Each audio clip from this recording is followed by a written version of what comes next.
বিভিন্ন জেলাতে আমরা আগামী 26 এপ্রিল পর্যন্ত বিভিন্ন জেলাতে তাপপ্রবাহ, তারপরে আপনার অস্বস্তিকর পরিবেশ যেটাকে বলি হট অ্যান্ড হিউমিড ওয়েদার, তারপরে উষ্ণ রাত্রি ইত্যাদি অবস্থাগুলো পেতে চলেছি।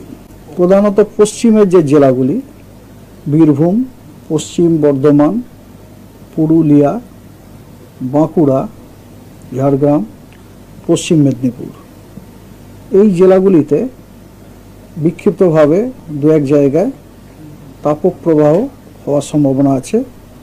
হলুদ সতর্কবার্তাও দেওয়া হয়েছে। তবে এর সাথে কিছু স্বস্তির খবর আছে। 27 তারিখে দক্ষিণবঙ্গের সবকটি জেলা, তার সাথে উত্তরবঙ্গের সবকটি জেলাতে অনেক জায়গায় হালকা ও মাঝারি বৃষ্টিপাতের সম্ভাবনা রয়েছে। 28 তারিখেও একই চিত্র।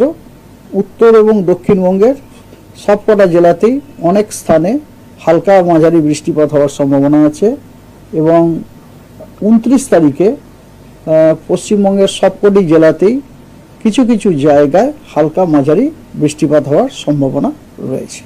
প্রধানত পশ্চিমের যে জেলাগুলি বীরভূম, পশ্চিম বর্ধমান, পুরুলিয়া, বাঁকুড়া, ঝাড়গ্রাম, পশ্চিম মেদিনীপুর, এই জেলাগুলিতে বিক্ষিপ্তভাবে দু এক জায়গায় তাপপ্রবাহ হওয়ার সম্ভাবনা আছে।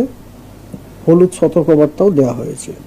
তবে এর সাথে কিছু স্বস্তির খবর আছে। 27 তারিখে দক্ষিণবঙ্গের সবকটি জেলা, তার সাথে উত্তরবঙ্গের সবকটি জেলাতে অনেক জায়গায় হালকা ও মাঝারি বৃষ্টিপাতের সম্ভাবনা রয়েছে। 28 তারিখেও একই চিত্র।